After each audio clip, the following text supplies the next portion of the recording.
Hi, I'm Dr. Eric Liberman. I'm currently the Director of Minimally Invasive Gynecologic Surgery at Holy Name Medical Center. Uterine fibroids are benign growths within the uterus. Approximately 70 to 80% of women have these by the age of 50. Of those, about 25% are symptomatic enough that require intervention. Patients require intervention for them. Uterine fibroids cause many different issues in patients. They can cause heavy menstrual bleeding, abnormal uterine bleeding leading to anemia. They can cause bulk symptoms in the patient. They could have increased urinary frequency, constipation, pelvic pain, pain with intercourse. It can also cause infertility problems.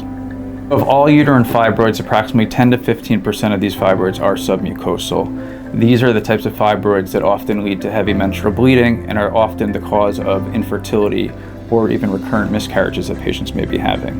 This is often best treated with hysteroscopic fibroid resection.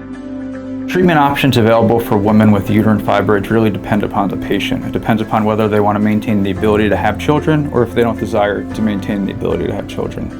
Fertility sparing, or if they desire to maintain the ability to have children, the treatment options or management options would include medications, myomectomy, which is a surgery to remove the fibroids, or hysteroscopic fibroid resection, depending upon the location of the fibroid. Hysteroscopic fibroid resection is a procedure where a camera is inserted through the vagina, through the cervix, into the cavity of the uterus, where we can then visualize the entirety of the cavity on a TV screen. We then resect or remove the fibroid, the submucosal fibroid, from within the cavity of the uterus. Getting a complete resection of the submucosal fibroid is essential because if you don't get the whole fibroid out, it can then later come down into the cavity and cause recurring problems.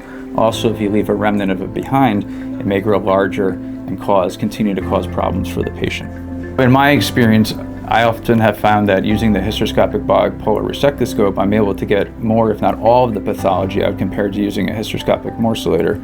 So the recurrence of having to take the patient back for another procedure is much lower than using the morcellator. The Princess Resectoscope allows me to better treat patients because of the thin, narrow diameter of it allows it to be a less traumatic procedure for the patients. Also, the dependability and the reliability, in my experience using it, is superior to other products. For Holy Name to be recognized as a Princess Resection site of excellence means to me that we've demonstrated great expertise in this field, we have excellent outcomes, and our standard of care is superior to others. Education on hysteroscopic bipolar resection is very important because it allows the patient to be their own advocate. It's a procedure that's done minimally invasively. The procedure is done the same day. The patients go home the same day. They can go back to work the next day. And it avoids having to have a major surgery that often causes the patient to be in severe pain and may often cause them to miss a lot of work. My final advice for the patients that are learning about treatment options for fibroids is to do your own research and also to speak with experts that specifically focus on minimally invasive gynecologic surgery so that you can learn about the wide array of options that are available for patients. Richard Wolf, Spirit of Excellence.